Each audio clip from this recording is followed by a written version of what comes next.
Howdy. Welcome back to SCV Chat. Before we get started, please remember the views and opinions expressed on this broadcast are not necessarily the views and opinions of the SCV, its GEC, nor any divisions, brigade, camps, or any other subsidiaries. How is everybody doing this evening? Great here in Louisiana. That's good to hear. How about you, Candyman? Finer and Frog here, split two ways. That was amazing. That was good stuff right there. Something my pop always used to say. I like that. Before we get started and buy a couple more minutes to let everybody get on, please remember Stephen D. Lee Institute. We talked about it on last week's episode of Look Around the Confederation. Will be held February 18th through the 19th at Beauvoir, the last home of President Jefferson Davis. If you're not registered for that, please go do so at the moment. You can do it at the website. I think I have the website still on here. We will see. There's a likability that I do not. And I do not. So when Chuck, Commander Chuck, I see that you're in the chat. If you could be so kind, sir, to post that for me real quick. Thank you. Bless his part. Bless his part. All right, so there's the website if you want to go sign up. The speaker part, the deadline to sign up is tonight. Okay, so the deadline to sign up is tonight. So if you are interested in this is kind of like a college talking. It has some great people speaking. Oh yeah, and it will be talking about Confederacy in the 21st century, and that is a very important topic we need to talk about. And talk about how, as sons of Confederate veterans, and how, as an organization and as personally, we can go into fighting in the future. And it's something, as soon as I heard the topic, I wanted to go anyway. I've always wanted to go. I started hearing about it. Someone told me that I really liked Stephen D. Lee Institute, and I started hearing about it about a year ago when 2 years ago now, when I really started getting involved in the SCV, and they told me I would like it. And so when I heard about it, I wanted to go. And then when I heard the topic, oh gosh, I knew I was going to be there with a notepad in hand, taking notes, and I'm really looking forward to it. And they have some great speakers, and I cannot wait. And we have the legend, Paul Gramlin Jr. in the chat. And yes, that's correct. The dinner for Friday is already closed. So you can only register for the meeting Saturday. So, again, tonight is the deadline. So if you're interested... You got all that? Yeah. You get everything because I'm all over the place like always. You got it? All right. Yeah, so you can only register for the Talking Saturday now. But don't let Moose see a squirrel. Do not let me see a squirrel. It always ends badly. Last thing I want to talk about is also the Stephen D. Lee, the Battle of Texas Hospital is also that weekend. And it's Saturday and Sunday event. So if you're reenacting, that would be something good for you. And I believe, again, we talked about that on the last episode to Look Around the Confederation. Also, there is a Mardi Gras parade that Commander Chuck talked about, if I'm not mistaken. So there's a lot of great events going on this weekend. And, of course, you got to learn real quick in the SCV. You can't go to everything. So if you're close to one of these events or one of them spark your interest, please try to go to your support. Showing support goes a long way. And I guess the last bit of thing, I have some interesting little surprise for us planned for our Pop-Tart break tonight. So if you are interested in seeing the surprise, and trust me, you're going to want to see this surprise, please stay tuned for the rest of tonight's episode. And around 7:35, or to be honest, whenever we decide to take a break, it kind of varies. It will be something you do not want to miss. And That's true. You don't want to miss it. That's pretty cool. Trust me. Matter of fact, let me see. Yep, I got confirmation to show it. So, hey everybody, stay tuned. We're going to show this. If not, okay, now we're going to show it. If not, I was going to show the video of you singing the Candyman song again. I'm going to stop it. But without further ado, we have a very special guest on, Chief of Heritage Operations, Mr. Donnie Kennedy. Good to be with you folks. Enjoying it. Hey, look, I understand we're going to have two great speakers just cleaning up the plate at the end of the Stephen D. Lee Institution. The one and only Paul Gremlin will be speaking, and I'll be speaking, and I'm going to be talking about the Confederacy in the 21st century. And essentially what I'm looking at is making sure that the quote lost cause is not lost at all. So we're moving into the 21st century. It's a different century, different way of fighting and looking at things. And I'm excited about Stephen D. Lee. I've had the honor of speaking there several times. I remember one, and I'll have to tell you this. If Brad Bolin is around, he'll tell you about this. I was at the Stephen D. Lee Institute about, I don't know, it was 15 years ago. It was in Nashville, Tennessee. I was hawking books. Can you believe that? A Kennedy boy hawking books. And I was at just hawking books and everything. And all of a sudden, Brad came running out to me and said, Donnie, look, our speaker is not going to be here. Can you fill in for me? I said, well, I reckon so. What do you want me to talk about? Oh, just talk about anything. I said, well, okay. Well, when will I have to speak? He said, you got 15 minutes. So I just grabbed my book on the Constitution by William Rawle, and I just went up there and just went through that, and we just had a good time. It was exciting, but I've never been put on the spot so much. But old Brad did it, and it all came out okay. But I never will forget that. That's, I don't know, 15 years ago, I suppose. Oh, Chuck, Mike Michael said, I sent him to you. Thanks, Chuck. Appreciate you, brother. With friends like Chuck, who needs enemies? Absolutely. Absolutely. Oh, my. Oh. Well, I guess we can just go ahead, hop in the topic. Tonight's going to be a little bit more laid back, so prepare for anything under the sun.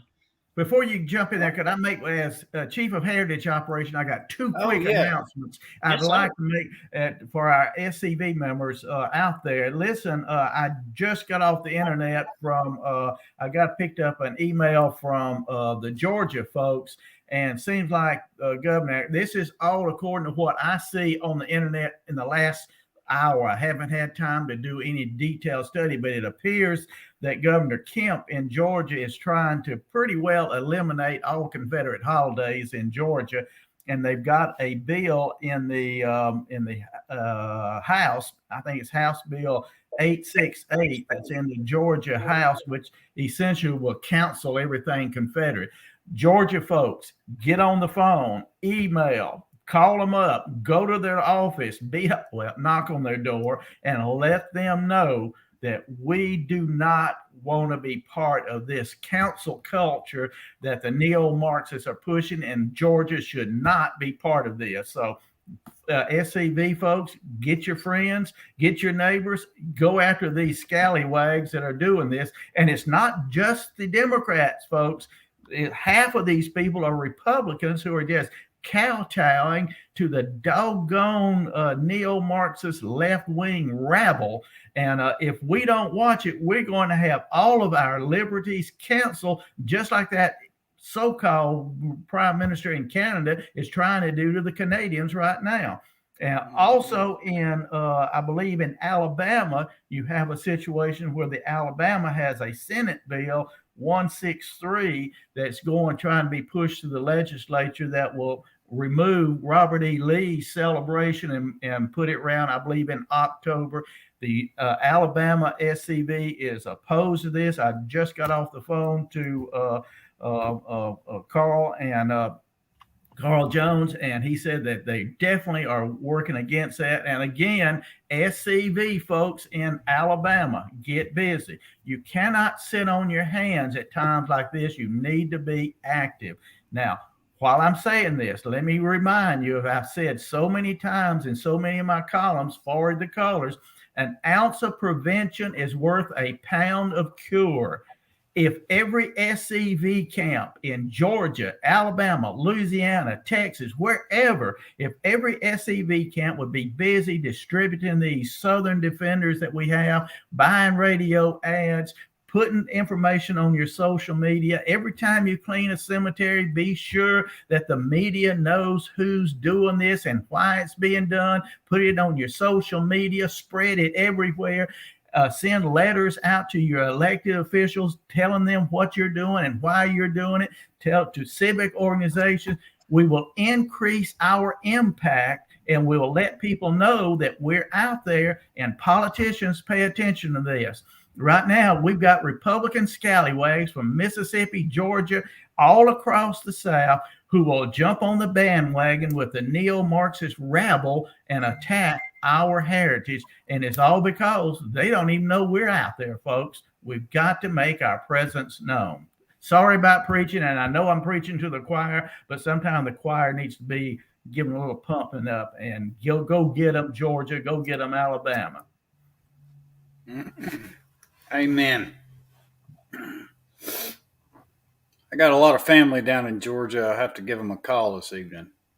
And that's something that Carl, I just got off the phone with Carl Jones, and he said, be sure to tell people, don't just SCV member, don't just you be the only one.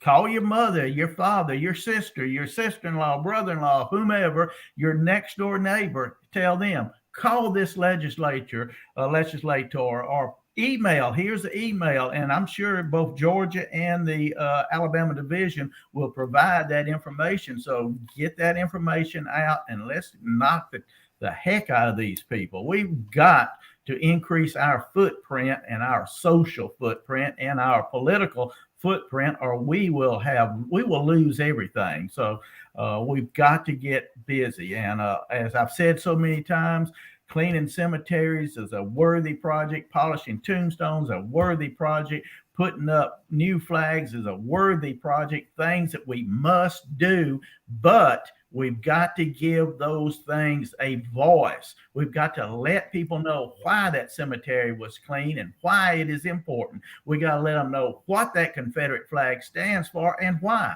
And listen, have y'all been listening to the news of what's going on up in Canada? Every time the news media talks about what's going on in Canada, they'll mention two flags and two groups of people as representing hate groups and races. It's Nazi flags and Confederate flags. It's Nazi soldiers and Confederate soldiers.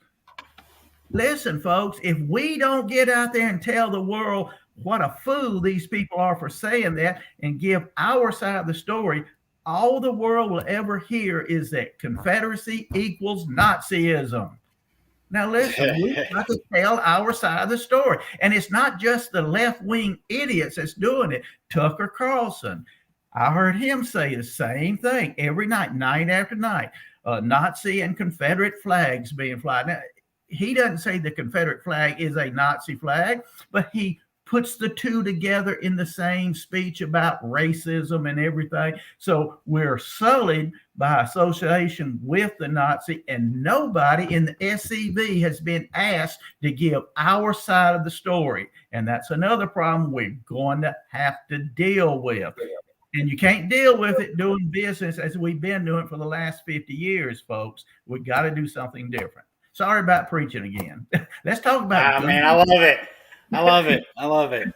Well, yeah, I can get beside myself sometimes, but I'm passionate about this, and I don't want to die the next year or two without seeing that this movement of ours is going in the right direction, where we can take back everything that we've lost, and we can crush the head of the serpent that is attacking our culture, our heritage, and our very liberty. Yep. So let's talk about guns. Let's do it. Let's do it. Because nothing provided us with more freedom than guns. Absolutely. Absolutely. As a matter of fact, do we have a picture of that brown Bess? Let me check real quick. I think so. My computer's really slow right now. Well, the reason Before we get started, if there's any liberals out there, let me put this quite clear. I'm a big supporter of the Second Amendment. Actually, I'm a supporter of any gun. I think my next door neighbor should be able to own a tank if he wants to. That's how far I believe gun rights should go. But I'll tell you this: the problem in America is not guns; it is lack of education of gun safety. That's where you have a problem. My son, he's 17 years old and he's been around guns his entire life. He works on them. He understands the safety. Him and I have gone to the range. He's very good. He's on a shooting team in ROTC. The first thing that kid does when you hand him a rifle or a pistol or any kind of handgun, he checks the chamber to make sure it's not loaded. That's the first thing he does. Right. Checks the safety, make sure it's not loaded, because he's grown up with them. So the problem in America is not guns. It is a lack of education in this country. That's the biggest problem. And like the people often, you hear them say, guns don't kill people, people kill people. It's in the heart of the individual where we're having major problem today, and society is being dumbed down as far as morality is concerned, where you can kill old people if they get in the way, euthanasia, you can abort babies if they bother you. So, the respect for life is not what it used to be, unfortunately. That's true. Yeah, I was talking about the brown vest, and one of the reasons why I was talking about it was because there you go, in its day, that was the assault rifle, and the British Empire was frightened of the Americans having too many guns, which by the time they decided that, America was already well armed with weapons, and we were a frontier nation. We basically had to be well armed, and we could use weapons. But this brown vest is an AR-15 of its day. So, matter of fact, the British Empire began its strut across the world as an empire carrying the brown vest. And of course, as time moved on, they went on to different weapons. So, if you want to talk about some unique weapons of the Confederacy, I think the most famous, or the one people think about mostly, is the LeMat pistol. I've got a picture of Jeb Stuart behind me, and most people, when they talk about the LeMat, they think of Jeb Stuart because he was one of the guys who had this pistol, carried this pistol. The LeMat actually was it was a guy from New Orleans. I forget his last name now, but he was a Frenchman and supposedly a cousin of Pierre Gustave Toutant Beauregard. And before Louisiana seceded from the Union, while Beauregard was part of the U.S. military, Beauregard started talking to this guy about putting this pistol together for the U.S. Army. By the time the pistol was designed and ready to go, Louisiana had seceded from the Union, and Beauregard arranged for 5,000 LeMat revolvers to be made and shipped to the Confederacy. Only about 2,500 to 3,000 ever managed to get here, but it was carried by some very famous men. Beauregard had a personally inscribed LeMat. Stuart had a LeMat. Braxton Braggs had a LeMat. Several other generals carried this, but it was over 2,500 of these pistols were used in the Confederate military. And it was Army and Navy. A lot of naval officers carried this pistol. Now, the interesting thing about this pistol, it is a revolver. So you had it's a 9-shot revolver that could shoot through the rifled barrel of the pistol. So you'd had a rifled barrel that would shoot 9 shots. And it went anywhere from 44 to 36 caliber, depending on what they wanted to put, what caliber. But the uniqueness of it is in the center of that gun, you had on your hammer, when you cocked it back, you had a lever that you could adjust to fire I call it a virtual 20 gauge shotgun. Because what it was, you could pack it with buck and ball or just with buckshot, and it was about the size of a 20 gauge shotgun. So I just say it's a virtual 20 gauge shotgun. So it's really interesting. You're talking about interesting weapons. That's one of the more interesting weapons in the war. And as far as I know, very few were in U.S. military service. After the war, other nations, European and some over in the Middle East, did acquire the LeMat. But the LeMat is a very unique. I can't remember the guy's first name, but LeMat is his last name. He's a Frenchman. LE is, and it's LE, no space between the E and the M. It's LeMat. And it was a design by him, and it was a fascinating pistol. Unfortunately, Jeb Stewart's pistol, I wish we could carry it at our museum, but it is in, believe in the Museum of the Confederacy in Richmond. So it may never see the light of day again. I don't know. So that was just one of the unique and one things I'm doing on these other pistols and weapons that I'm talking about. The reason I'm talking about this is Ron and I do a lot of gun shows. We halt books at gun shows. But while we're doing this, we always give out Southern Defenders. Now, the Southern Defender is a kind of broadsheet put together by the SCV, the Confederate Legion of the SCV. Remember, the Confederate Legion is part and parcel of the SCV. We give out these Southern Defenders to people who are interested in either our books or just walking by and talking to us. And it promotes the Sons of Confederate Veterans. And what we're doing is, Ron and I said this last gun show, we need to put together a Southern Defender that is specific for gun shows and festivals and things of that nature. The weapons that I'll be talking about here in the next few minutes, including the LeMat, will be discussed in this Southern Defender. And we'll have a Southern Defender that puts Southern history, Confederate history, Second Amendment rights, weapons, and things of that nature, all in one Southern Defender. So if you've got somebody at a gun show, he's not going to be necessarily a history buff. He's not that interested in history per se, but the history of weapons. And if you can weld with that or put those together with the history of the Confederacy, hey, we're doing something now. We call this soft sale. We're selling ourselves, our product, the history and heritage of the South. We're selling it to individuals. And by doing this, in the long run, we can gain members. So anyway, we're putting this together with the hope of SCV camps will get back into the habit of going to gun shows, setting up a display, and giving out these Southern Defenders. Now, one of the complaints I always hear from my SCV members is, well, we set up a table at gun show for a year or two, and we never gained any members.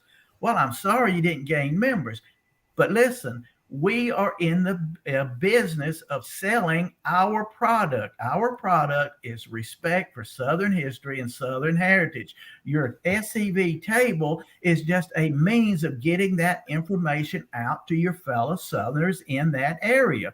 People see that. In the long run, if you do this and the other things that we've been talking about for the last 3-4 years in the Confederate Legion, you will gain members. It'll be easier for you to gain members then. But we have to think ourselves as a marketing agent. We have a product to sell. Our product is Southern heritage, Southern history, and respect for that.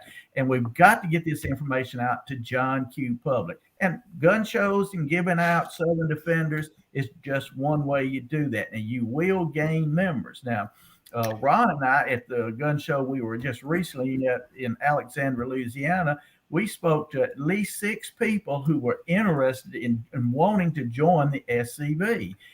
We gave them the literature we had. Hopefully, in the future, the local camps there will hear from these people. But we've got to find a way that'll be easy to capture their interest and their information right then so that we don't lose those people.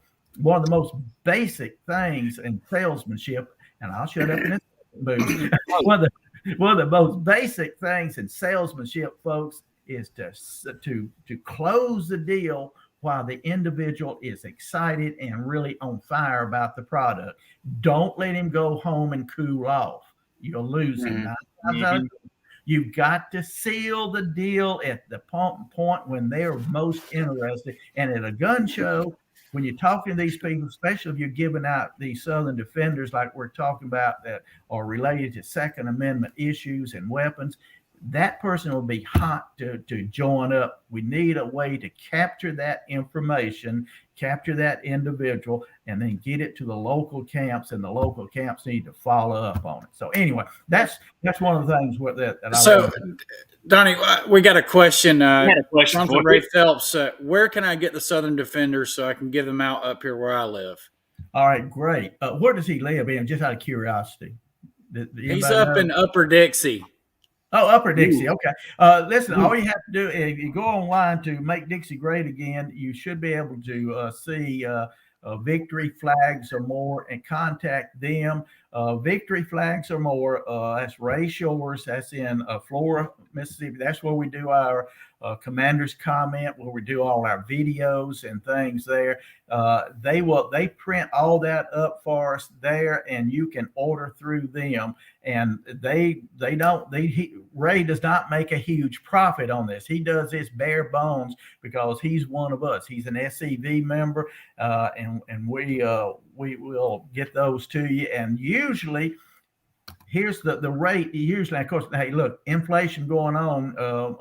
Moose's president keeps bumping the prices up on everything. But normally, the price of a quote generic Southern Defender is about 39 cents each. Now, if you have ads, now Ron and I a lot of times will buy ads in a Southern Defender, and they'll say it's supposed to say at the bottom of our ad, paid ad. And if we buy ads in those Southern Defenders, we can usually get that price down to about maybe 29 to 32 cents a piece, because the ad helps pay for the Southern Defender. It doesn't pay for it, but it defers some of the costs. So you're looking at anywhere from 29 to 39 cents a piece.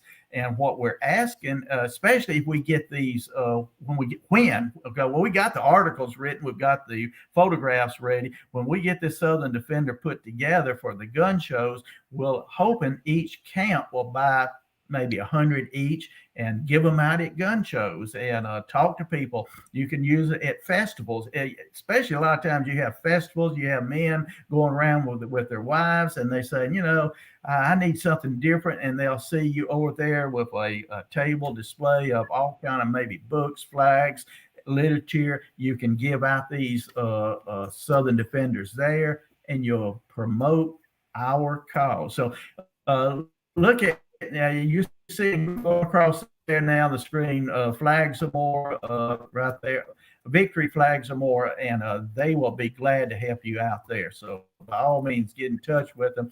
I'm hoping that by the end of this month or the middle of March, we should have this what I'm calling gun show issue of the Southern Defender out. It'll have articles, the Second Amendment and the Confederacy, and what's going on today. Yes, sir. I have two quick things for you. Someone has a question. Right. It has nothing to do with tonight's topic, but I think you could do something interesting because if I'm not mistaken, you were on an episode when we talked about this. But real quick, there's a lot of new people, so please remember to tune in and hang in there as long as you can, because we have a special video to play for you tonight. But let me pull up this question. I think it was a very good question. He says, does the SCV shy away from discussing secession? Well, I think he's talking about seceding now. Yeah. Absolutely not. If you've read any of the Kennedy brothers books, you know that we don't shy away from it. What we and I tell people from the beginning, I am not a secessionist. I am a lover of liberty. Our founding fathers gave us a constitution where the states were sovereign, and therefore the people of the state could judge for themselves if the federal government was acting appropriately, and they could either nullify or secede, or whatever the people decided was best for them. The SCV is non-political. If we started promoting secession, we'd become a quasi-political organization. What we do is talk about the truth of history. We do not shy away from what the Constitution says. And we have just as much right as anybody else to have our view of what the 9th Amendment, the 10th Amendment, the Articles 7 of the Constitution, the very preamble. We have every right to say this is how we feel as we judge history, what these principles are. We are not a political organization. Now, there's many things we can do that people might see as political. We can advocate, just like at the beginning of this show, I encourage our members to call their legislators, write their legislators in Georgia and in Alabama, and tell them, do not vote for these bills. We can do that. That does not affect our tax-exempt status at all. So there's a lot we can do. Eventually, what we really, really, really need, we need a well-known Southerner like myself, but it ain't going to be me, that everybody knows is a die-hard constitutionalist, Southern lover of the South that is in an elective office, and we can use that office as a bully pulpit every time one of these idiots on Fox News says that the Confederate flag and the Nazi flag, or the Confederate soldier and the Nazi soldiers represent bigotry and hatred. We can blast the heck out of them. I can do that right now, but nobody's going to listen to me and then the people who are listening now. But if we had somebody in a high enough political office as one of us that get on the media and say, look, Tucker Carlson is wrong here. And Tucker, you need to get me on your show so I can tell you the truth about what's going on here. Then we will have some influence. But folks, that's beyond what the SCV can do. But SCV members can be fully involved in that effort. But right now, we must do what we can do as far as calling our legislators, our congressmen, our senators, and bugging the H out of them until they respond appropriately. And Terry, I believe you were the person who asked the question. If you type SCV chat Constitution Day specials, I believe we had one whole Constitution Day special dedicated to secession. And I believe Mr. Donnie was even on that episode. I believe so. I could be wrong. Was that with Carl? It was Carl, Ron, and myself on that, I believe. Yeah. Well, basically, it was Ron and myself, and Carl ran the show. Yeah. Basically, anytime Carl comes on, we just give him the mic. All right, let's talk about some more unique weapons. Do we have a picture of maybe what I call the Jeff Davis rifle? Is a rifle that was, there we go. This is a unique rifle. In the beginning of the war, the South did not have a lot of weapons. Okay.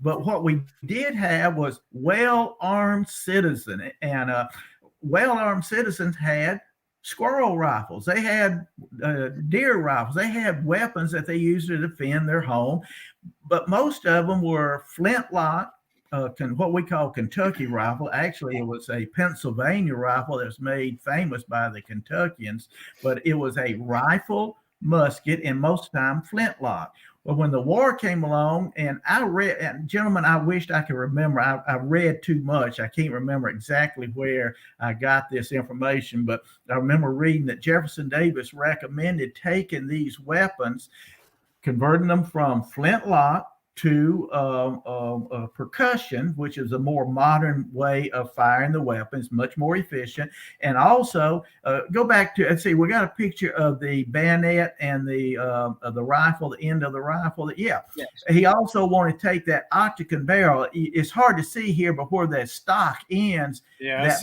was an octagon barrel. Well, what we needed to do was take that and turn that barrel round where it'll fit a socket bayonet. So that's what you see above. There's a socket bayonet that would slip over the sight, lock in, and now you have a bayoneted weapon.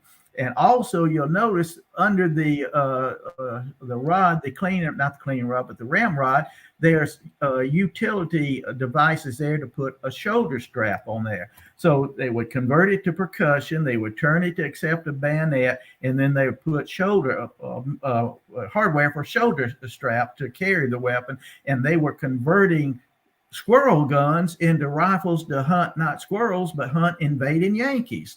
And for the first several months up to the first year of the war, a lot of Confederate troops were issued and carried these type of weapons. It's interesting.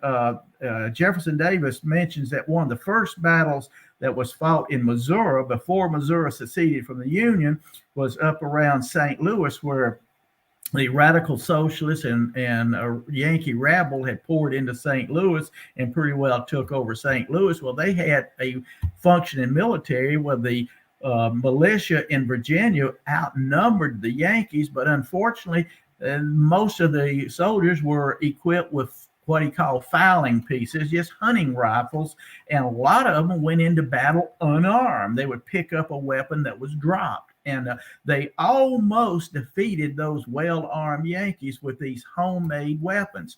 Now, listen, Second Amendment fans, this is why big government does not like the Second Amendment. Because well-armed citizens, they do not get on cattle cars and go to the prison camps or go to Auschwitz or the gas chambers or the gulags very easily. It's hard to herd well-armed citizens into such situation. That's why tyrants hate the concept of the Second Amendment. So that's another unique weapon there. It's a conversion of hunting. Basic hunting equipment, and as I said, for the first year anyway of the war, many of the Confederate troops were armed with this type of weapon. So, and I think we've got another series of photographs there of the Matthew, Mark, Luke, and John, the apostles. Let's see if we can bring that up. All right, a little fuzzy there. That's my fault. I sent you the wrong picture. If any of you ever been to VMI, you will see Matthew, Mark, Luke, and John. These are 4 6-pound artillery pieces that was at VMI. And a lot of people, I hear Second Amendment fans will love this. I hear people all the time talking about, well, the Second Amendment, you can't own just anything. You can't own a cannon. Second Amendment doesn't guarantee the right of a cannon. Nobody ever owned a cannon. Yes, they did. I know a lot of people own cannons. Well, these artillery pieces, now remember, this is 6-pounder was forged and put together in I'm guessing that it's around 1848, if I remember correctly. There were 6-pounders. At the close of the war with Mexico, 6-pounder was basically the standard field piece for the mobile artillery. They were superseded by 1860 with a 12-pounder, but they were all smoothbore Napoleon type artillery pieces. But these 4 was made and bought by Virginia Military Institute in order to train their cadets. Many states own weapons like this. Also, you had to think of Texas, for example. They had a struggle with the Comanche Indians. They needed more than just flintlock rifles. They needed artillery pieces. And guess what? People own artillery pieces. So these weapons were part of the famous Rockbridge artillery from Virginia. I'm from Louisiana. When I think of famous artillery, I think naturally the Washington artillery. Well, in Virginia, you would think of the Rockbridge artillery, and they were a very famous, well-drilled group. In the beginning of the war, they used these 6-pounders, and a Episcopal priest, and I cannot remember his name. I'm sorry, but he was a lecturer and a officer in the Rockbridge Artillery and at a VMI. And he said that these cannons would preach the gospel as they were turning back the invader of their country. And from that, preaching the gospel, people said, well, there must be Matthew, Mark, Luke, and John. So that's how that's another kind of interesting story that people at a gun show would be interested to read and find out about. And in the process, we can tell them very subtly about Confederate history and why we are so proud to be who we are. That's right. And you know something that's interesting about here's a little tie in to our National Confederate Museum. We actually have the original wheels and carriage from Matthew. Is that right? That is right. What condition? I know they had to change. But I don't know. It maybe twice they changed the carriage. They were in a barn for. They moved around with the family for 100 years or so, and we found them. They're in decent condition, and we have them set up in the museum. They wouldn't hold a cannon anymore, but it's neat to see the actual original carriage and wheels. I wonder if we could get a something like a styrofoam replica of an art 6-pounder and put on there if it would hold that. But I'm just thinking out loud right now. Yeah. But that is really, really interesting. And that's something. And what we need is to have that story to be able to tell in our timeline. For example, we can tell the story of the Rockbridge Artillery, Matthew, Mark, Luke, and John. So this is fascinating. Is it time for that video? I'm getting excited here. It is. Let's roll that beautiful bean footage. Let me get everything ready real quick. Well, you got to take everything off the screen, or it'll show up in the video. And it's like, okay, there's that. We put him on the spot, Donnie. Well, like my whole computer froze up for a second, so I'm hearing you, and I'm sitting here like, you know what they say about excuses, buddy. It started about 3 years ago. A controversy began with the political correct movement that was taking place in Memphis, and Forrest became a lightning rod. They created a nonprofit group, a puppet organization, went in there in the middle of the night and removed the statue in violation of a number of laws. Even if the statue got put back up, it wouldn't last a week. Why don't we move on? There's no one alive today that could tell us where General Forrest and Mrs. Forrest were buried. As we were digging away the dirt from in front of the statue, we discovered a flower cradle, and it said N.B. Forrest, 1877. We uncovered both the vaults, and they were side by side. So can you raise it just a little bit more so we can get the strap? That's good. A little bit more. Recognizing the enormity of the history that's involved with this, I wanted to make sure that it was done right. This is one of those things that you can't fail on. You can't just halfway do this. You have to be invested. You have to go with it with all your heart and soul.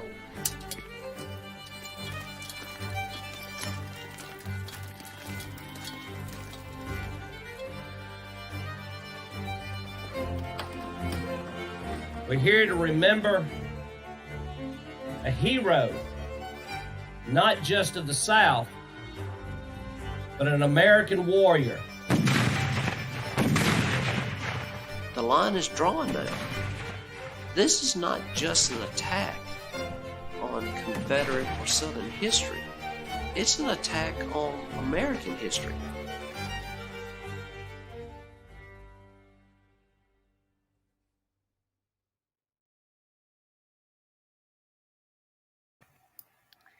So that is the official trailer for the Forrest Homecoming video. Great. And we got that a bit before the show. And I told Mr. Donnie that one of the perks of doing the show is I get to see things like this before everybody else. And I don't know about y'all, but when I saw It's it, going to be good.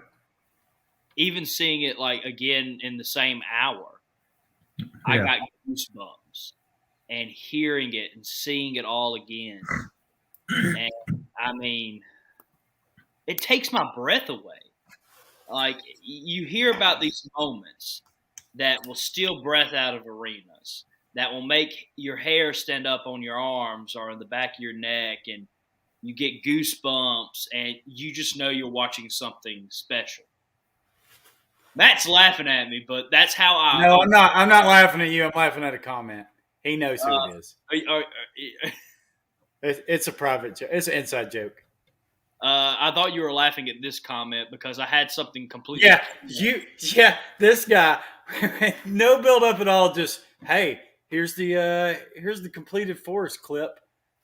I'm sorry, Jason. You entrusted that, and I I blame mean, seriously, Matt, you didn't really. even give it no like in a world of liberal idiots.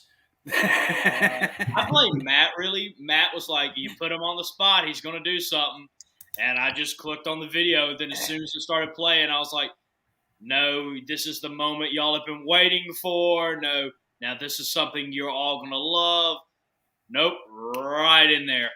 But It's a good thing we hired you as the producer.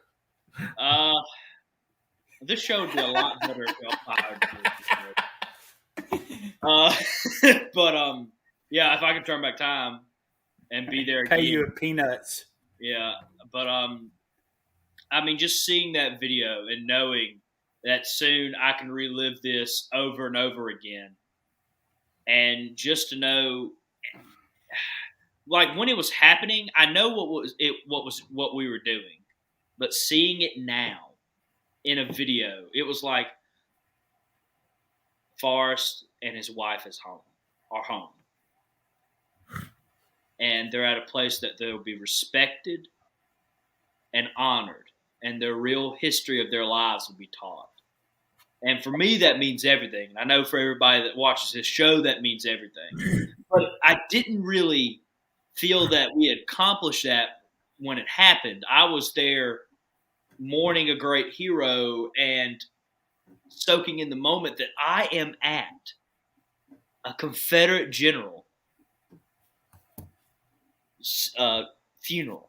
And I'm at probably one of the greatest generals in not just Confederate history, not just American history, but one of the greatest generals of all time, General Nathan Bedford Forrest. And I mean, for that to happen, I didn't think about what was happening that day. And the fact of the matter is, we upholded the charge to its highest condition. Upheld. The word you're looking for is upheld. Didn't you go to college? I went. Yeah, but look where he went. He didn't go to LSU. Colleges today don't have a high standard. I agree. Yeah.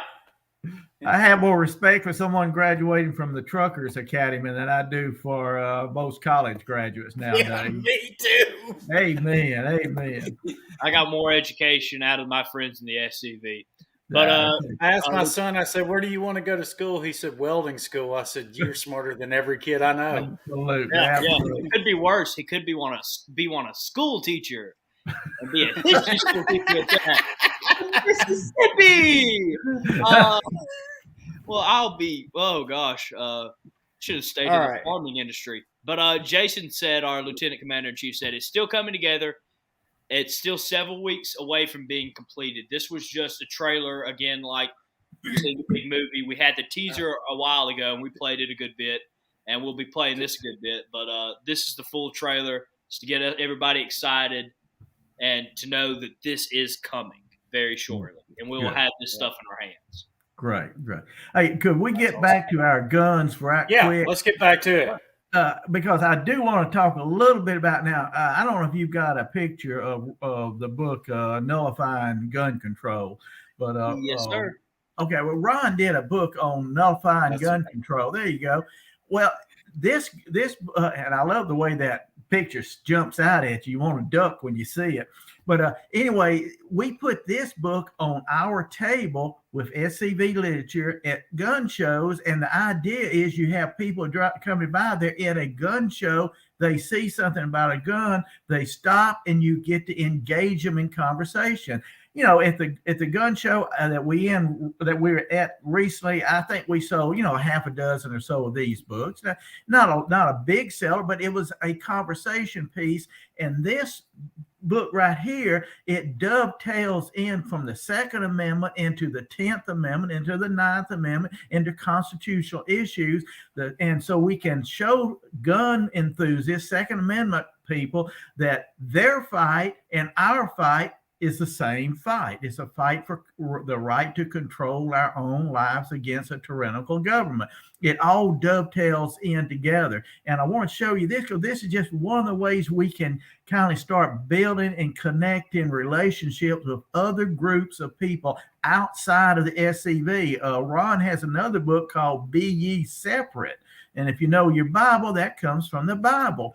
And the idea there is that to teach people in the evangelical movements that the same people who want to get rid of the Ten Commandments and nativity scenes are the same people who want to pull down Robert E. Lee and get rid of the Confederate flag. So it's the same enemy. So we need to kind of be able to work together with these groups. And that's one of the things that we're trying to do with this. And the whole idea of going to gun shows is to let people know who we are and that we have a common enemy, a common fight, and let's don't sit around fighting each other. Let's fight the common enemy. So if you'll, I don't have a picture of the Hunley, but in the article that I've written for this Southern Defender, what I call the gun control issue, the gun show issue, I talk about the Hunley. And the Confederacy, the Confederate States of America has the distinction of being the first nation to have sunk an enemy war vessel with a submarine. And the idea of using a, quote, torpedo. Now, we think of torpedo as a self-propelled item, but what we would call now landmines or naval mines is what the torpedoes originally were. And the idea that you have, 8 men get into this submersible device, go underwater with a pole sticking out about 20 feet ahead of the device, the submarine, with 135 pounds of black powder on the end of it. And that's what they were going to use to attack these Yankee vessels. And they were successful with it. And one of the things that in this article, I like to point out is that this submarine sank twice before it was finally put together correctly and attacked a vessel. I think they had 13 men die developing this submarine. Yet when it came time to attack the Yankee fleet, they had no trouble in getting volunteers to get in this submarine, go underwater, and attack this vessel. That is showing the courage of our men, our Confederate forefathers. Couldn't agree more. Well, and this is one way we can encourage people to be proud of their heritage. And as I say, this Southern Defender is a soft sell. It's not a hard. I look at The South Was Right. Our book, The South Was Right, is more of a hard sell book. It takes somebody that's somewhat interested and they'll get in that book, and it's a hard sell. And when they get through, they're dedicated. But I see where somebody wrote here that these men were not fighting to keep their slaves. I like that idea. And that's one of the things we point out. These men suffered so much. It wasn't because they wanted to make sure that some rich plantation owner could sit on the veranda and watch the slaves pick cotton all day. That was not the point at all. So, and it's these ideas we need to promote to the general public. So, I'm just very excited to be involved in this, and I'm doing a little self-serving here, as if the people of this organization elect me as their lieutenant commander in chief, and as of right now, there's no one else running against me, so I don't have to worry about giving equal time right now. I assure you that I will not hesitate to push the envelope to get our name out to the general public and into the mainstream media, including places like Fox News and Newsmax, people that should be on our side right now. They are not, and we need to get busy to make sure that our side of the story is told. And I will be dedicated to that. And the gentleman that I hope will be our next commander in chief, because no one else is running against him, He is also on fire to do this. And I think that it would be an honor to serve in his administration as his lieutenant commander in chief. And I think we can get a lot done in the future. So I'm encouraging you to get out there and vote for these two characters. Yes, sir. I couldn't agree more. And again, views and opinions expressed on this broadcast. And I'm saying this as Moose. I'm saying this as Hair. What are you doing? I have a surprise guest I wasn't expecting, and he started playing rap music. Surprise! Yeah.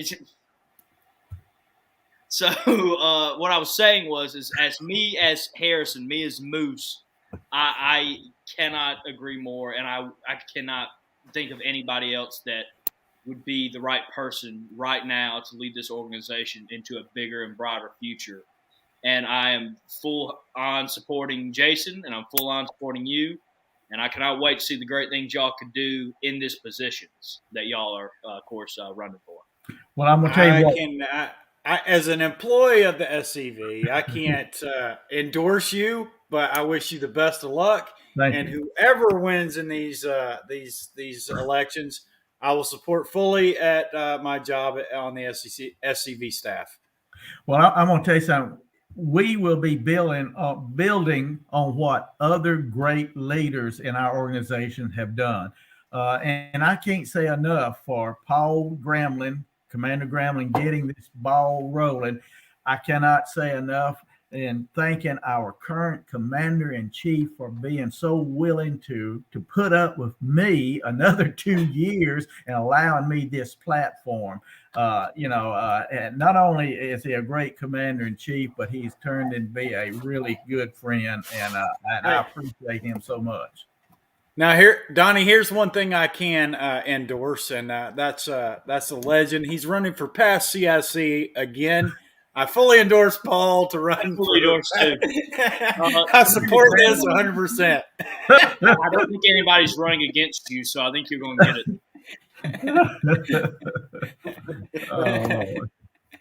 it. But hey, you guys know what? It is Valentine's Day, and I do want to spend a little time with my Valentines. I know it makes me sad that there are 30-something guys on here watching this one. They should be out with their beautiful wives. But seriously, I want to go spend some time with my wife. I'm sure you guys want to spend some time with y'all's significant others.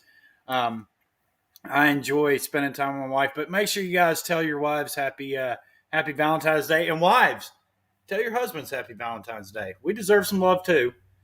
You know? And if you're not, you said it. Hey, if you're not married, find that good Southern belle, marry that woman, be a good husband and a good father of at least 8 or 9 good Southern children. We need them. We don't need them in water. You 10? Okay, go ahead. You were having kids showing up in paper bags. Kids are expensive. Tell me about it. My dad's still paying for me. God bless his soul. Well, mine's fixing to belong to the state of Tennessee, so he can go be in the National Guard.